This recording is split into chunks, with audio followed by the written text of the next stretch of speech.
इस कहानी की शुरुआत में हम समर नाम के एक व्यक्ति को देखते हैं जो कि दोस्तों एक अजीब सी जगह पर मौजूद होता है। वो दरअसल कोई अजीब सी गुफा दिख रही थी और दोस्तों समर के हाथ में एक मसाइल होती है और समर दोस्तों लगातार वहां से निकलने की कोशिश कर रहा था। समर को नहीं पता कि आखिर वो इस जगह पर कैसे आ गया, इसलिए वो वहां पर से निकलने की कोशिश कर रहा था, किसी को आवाज लगाने की कोशिश कर रहा था।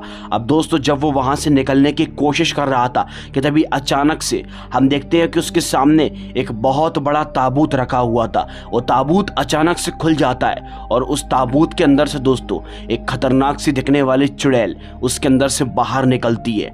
अब दोस्तों इससे पहले कि यहाँ पर कुछ और होता कि तभी हम देखते हैं समर की अचानक से आंख खुल जाती है। वो अपने बाथ टब के अंदर मौजूद होता है। जी हाँ, यानी कि अब हमको पता चलता है कि समर अपने बाथ टब के अंदर नहा रहा था और वो ये सब कुछ सपने में देख रहा था कि वो एक गुफा के अंदर फंस चुका है, लेकिन हकीकत में ऐसा कुछ भी नहीं है।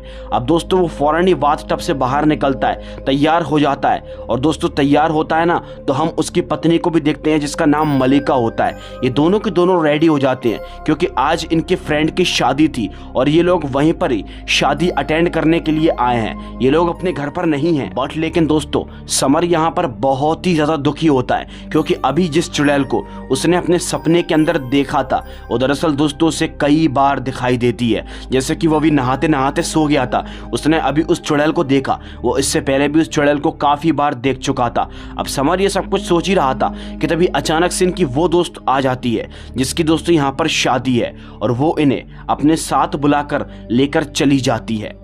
वो इन्हें लेकर चली जाती है क्योंकि दोस्तों आज इनकी दोस्तों का हल्दी का प्रोग्राम होता है। अब दोस्तों समर जैसे ही उस जगह पर पहुंच जाता है, यहाँ पर सजावट थी, हल्दी का प्रोग्राम मनाया जा रहा था इनकी फ्रेंड का, तो दोस्तों वहां पर जाकर भी समर कुछ अजीब अजीब से सोच रहा था कि तभी अचानक से उसे दो आदमी बात करते हुए दिखाई देते हैं।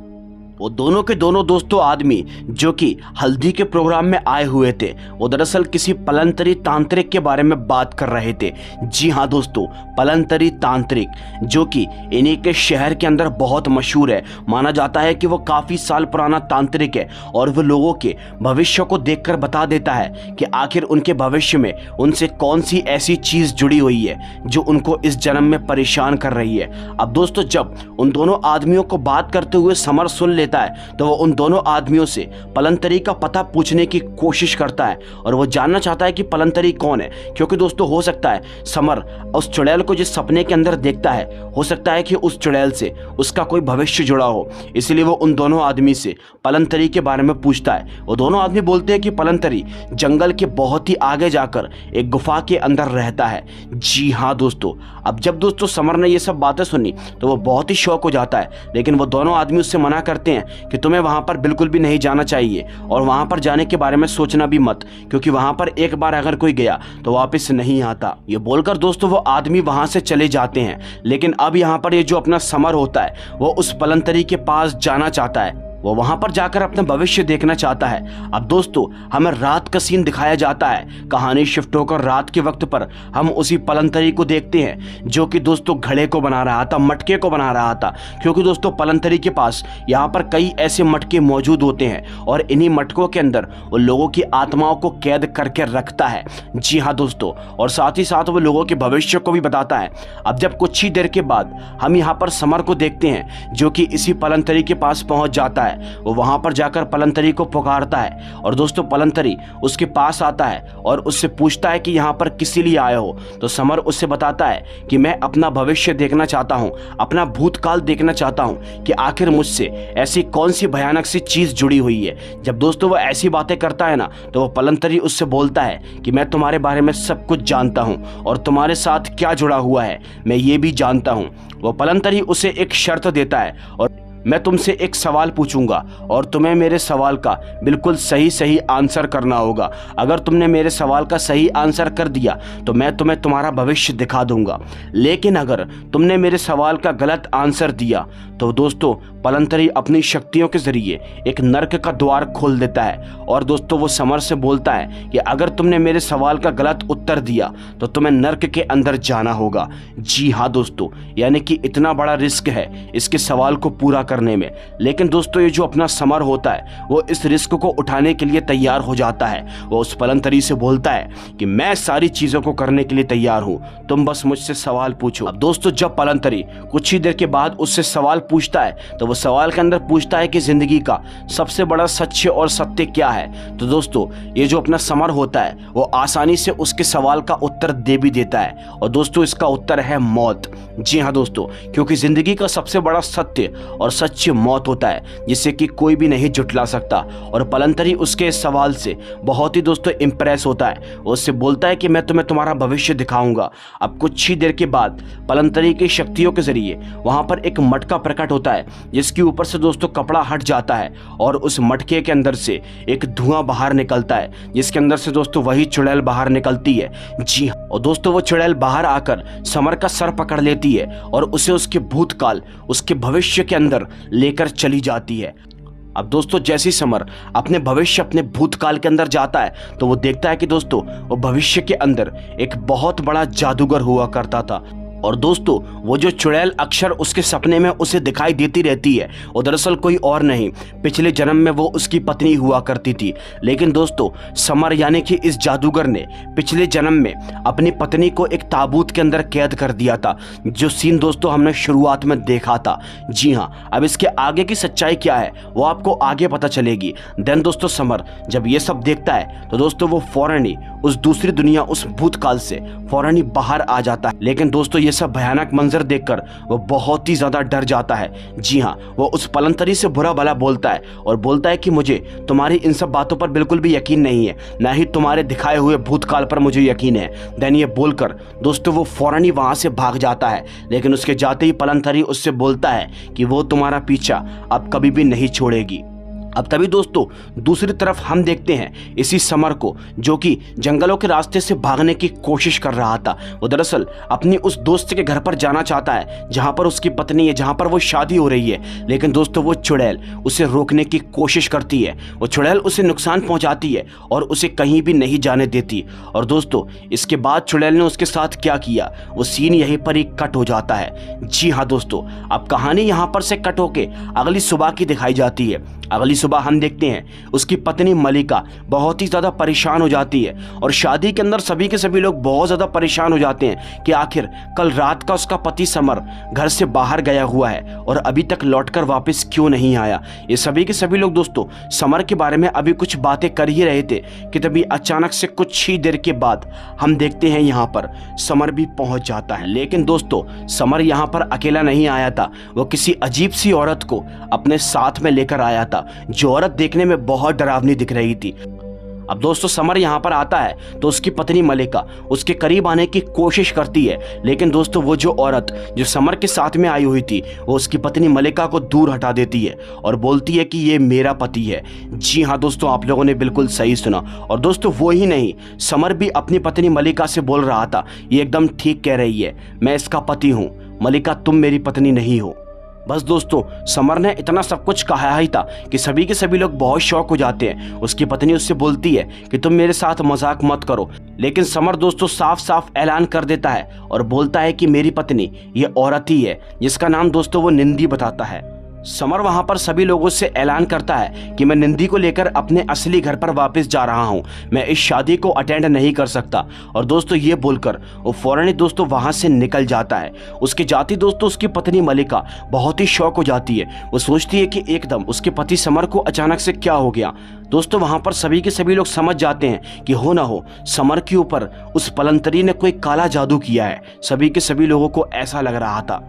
वेल गाइस, इसी के साथ अब अगले ही सीन में हम देखते हैं समर अपने साथ उस औरत जिसका नाम निंदी है उसको लेकर अपने घर पर जाता है और दोस्तों सभी लोगों से बोलता है कि ये तुम्हारी अब से होने वाली बहू है। जी हाँ, सभी के सभी परिवार वाले दोस्तों बहुत ही शौक हो जाते हैं और बोलते हैं कि हम इसे बहू मानने को बिल्कुल भी तैयार नहीं है, हमारी असली बहू तो मलिका है, तुम उसे लेकर क्यों नहीं आए हो।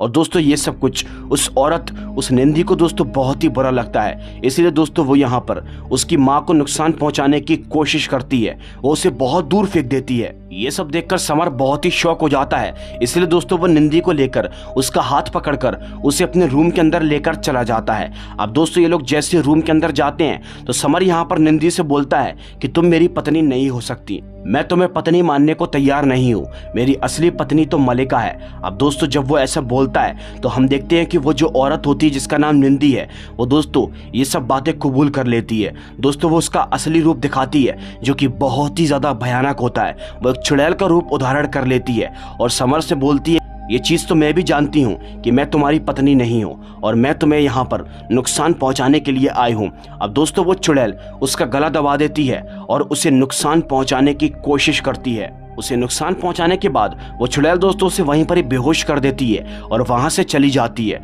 समर कुछ देर वहां पर बेहोश रहता है और कुछ ही देर के बाद जब दोस्तों उसे होश आता है तो फौरन ही दोस्तों अपने कमरे से बाहर निकलता है। लेकिन दोस्तों वो जैसे अपने कमरे से बाहर जाता है ना तो वो देखता है कि दोस्तों अब वो चुड़ैल उसकी बहन को नुकसान पहुंचाने की कोशिश कर रही है।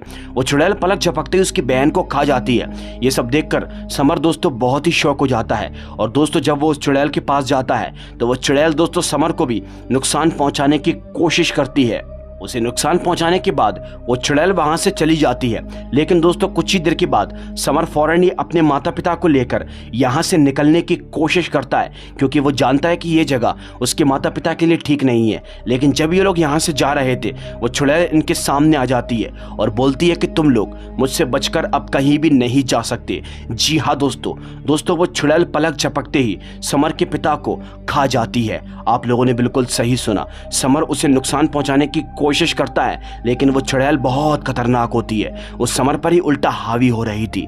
जी हाँ दोस्तों अब जैसे तैसे करके कुछ ही देर के बाद वो चुड़ैल दोस्तों वहां से गायब हो जाती है और समर अपनी माँ के पास जाता है। बट दोस्तों इसी बीच अचानक से समर के घर का दरवाजा खुलता है और वो देखता है कि उसकी पत्नी मलिका यहाँ तक पहुंच चुकी है। लेकिन दोस्तों जैसी मलिका यहाँ पर आती है ना तो वो चुड़ैल उसे देख लेती है और दोस्तों वो चुड़ैल अब दोस्तों मलिका का गला दबाने की और उसे नुकसान पहुंचाने की कोशिश करती है। समर उस चुड़ैल से ऐसा करने से मना करता है लेकिन दोस्तों वो चुड़ैल उसे एक गोल घेरे में बंद कर देती है।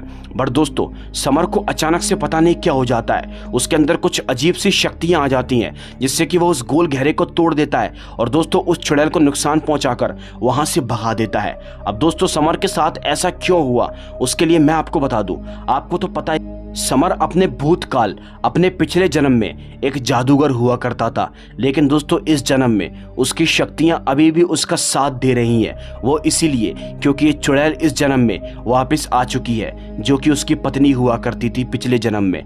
अब दोस्तों समर ने उस चुड़ैल को तो वहां से भगा दिया था। अब समर और उसकी पत्नी मलिका ये दोनों के दोनों अपने कमरे के अंदर जाते हैं और समर उस रात की सारी सच्चाई के बारे में मलिका को बताता है। वो बोलता है कि मैं उस तांत्रिक के पास गया था, उसने मुझे मेरे भूतकाल में भेजकर मुझको मेरा पिछला जन्म दिखाया था जहां मैंने देखा था कि मेरी कोई पत्नी थी जिस पत्नी को मैंने पिछले जन्म में एक ताबूत के अंदर कैद कर दिया था और वो भी इसीलिए क्योंकि मेरी पत्नी पिछले जन्म में एक जादूगरनी थी ठीक मेरी तरह, लेकिन वो गलत काम किया करती थी, लोगों को नुकसान पहुंचाया करती थी। इसीलिए मैंने अपनी भलाई को दिखाकर उसे एक ताबूत के अंदर कैद कर दिया था। बट ताबूत के अंदर कैद रहकर मेरी पत्नी मारी गई और अब इस जन्म में वो चुड़ैल बनकर मेरा पीछा करने के लिए आई है। लेकिन वो यहाँ पर क्यों आई है ये मुझे नहीं पता। अगर उसे मुझसे बदला ही लेना होता तो वो मुझे कब का मार चुकी होती। ये सब बातें दोस्तों समर को बिल्कुल भी समझ में नहीं आ रही थी। इसीलिए वो अपनी पत्नी से बोलता है हमें फौरन ही उस तांत्रिक के पास जाना होगा, वहां जाकर हमें कुछ ना कुछ पता जरूर चल जाएगा। उसकी पत्नी मलिका उसकी बात को मान जाती है और उस तांत्रिक के पास जाने को तैयार हो जाती है। अब दोस्तों ये लोग फौरन ही दोस्तों उस तांत्रिक के पास पहुंच जाते हैं जो कि बहुत ही अजीबोगरीब प्रकार का दिखाई देता है। अब दोस्तों ये लोग जैसे ही उस तांत्रिक के पास जाते हैं तो ये लोग उस तांत्रिक से बोलते हैं कि हमारी मदद करो, हमें नहीं पता कि हमारा भूतकाल हमसे अभी क्यों जुड़ा हुआ है, वो मुझसे क्या चाहती है। वो मेरी पिछले जन्म में पत्नी हुआ करती थी लेकिन इस जन्म में मेरा उससे कोई वास्ता नहीं है। अब दोस्तों जब वो तांत्रिक ये सब बातें सुनता है तो वो समर से बोलता है कि वो तुमसे ये चाहती है, जब पिछले जन्म में तुमने अपनी पत्नी को ताबूत के अंदर कैद किया था तो उस वक्त उसकी कोख के अंदर तुम्हारा बच्चा पल रहा था। जी हाँ, और तुमने उसको और उसके बच्चे को ताबूत के अंदर कैद कर दिया, जिसके बाद वो और उसका बच्चा दोनों मारा गया। उस ताबूत के अंदर उसके और उसके बच्चे की आत्मा अभी भी भटक रही है और वो इस दुनिया के अंदर तुम्हारे पास तुम्हें नुकसान पहुंचाने के लिए इसीलिए आई है क्योंकि वो चाहती है कि तुम अपने भूतकाल में जाकर उस ताबूत को खोलकर उसको और उसके बच्चे की आत्मा को आज़ाद कर दो, जिससे कि सब कुछ ठीक हो जाएगा।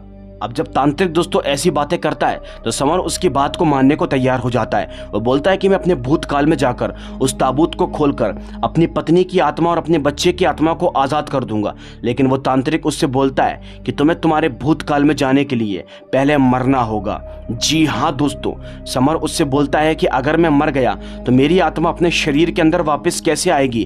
तो दोस्तों वो तांत्रिक उससे बोलता है कि तुम पिछले जन्म में जादूगर हुआ करते थे और तुम इस जन्म में उन शक्तियों का उपयोग करके कुछ भी कर सकते हो। तुम्हारी आत्मा तुम्हारे शरीर के अंदर आसानी से आ जाएगी। अब समर दोस्तों एकदम से रेडी हो जाता है, इसलिए दोस्तों वो जो तांत्रिक होता है वो फौरन ही दोस्तों उस चुड़ैल को यहाँ पर अपने पास बुलाता है। जब वो उस चुड़ैल को यहाँ पर बुलाता है तो दोस्तों वो चुड़ैल समर की गर्दन पर काट खाती है, उसका खून चूस लेती है, जिससे कि दोस्तों समर मारा जाता है और वो चुड़ैल उसे अपने साथ लेकर दूसरी दुनिया के अंदर चली जाती है। और जब वो दोस्तों उसे दूसरी दुनिया के अंदर लेकर जाती है तो दोस्तों दूसरी दुनिया के अंदर हम देखते हैं समर एक जादूगर का रूप उधारण कर लेता है और दोस्तों वो उस ताबूत को खोलकर अपनी पत्नी और अपने बच्चे की आत्मा को आज़ाद कर देता है। अब तक इस ताबूत को केवल समर ही खोल सकता था क्योंकि उसकी जादू की शक्तियाँ बहुत ही खतरनाक होती हैं जिन्हें कोई भी तोड़ नहीं सकता। अब जब दोस्तों वो अपनी पत्नी और अपने बच्चे की आत्मा को कैद करता है तो दोस्तों उन दोनों की आत्मा को मुक्ति मिल जाती है, जिससे कि दोस्तों उसकी पत्नी की आत्मा उससे बोलती है कि अब हमारा इस जन्म में तुमसे कोई भी ताल्लुक नहीं है। जी हाँ दोस्तों, यानी कि अब वो चुड़ैल समर को कभी भी दिखाई नहीं देगी। देन उसके बाद उसकी पत्नी और उसके बच्चे की आत्मा गायब हो जाती है। अब दोस्तों वो तांत्रिक फौरन ही समर की आत्मा को दोबारा किसे आज़ाद कर देता है और दोस्तों समर जैसे ही इस दुनिया के अंदर यानी कि प्रेजेंट में दोस्तों वापस आता है, उसकी आत्मा उसके प्रेजेंट के शरीर के अंदर प्रकट हो जाती है, जिससे कि दोस्तों समर एकदम जिंदा हो जाता है और वो अपनी पत्नी मलिका से मिलता है, जिसके बाद देन ये दोनों के दोनों एकदम ठीक हो जाते हैं और सब कुछ ठीक हो जाता है। अब दोस्तों ये कहानी यहीं पर ही खत्म होती है। उम्मीद करता हूँ आप लोगों को ये कहानी बहुत पसंद आई होगी। अगर वीडियो अच्छी लगी हो तो लाइक करके चैनल को सब्सक्राइब कर लेना। मैं आपसे मिलूंगा एक और दिल दहला देने वाली कहानी के साथ। तब तक के लिए बाय एंड सी।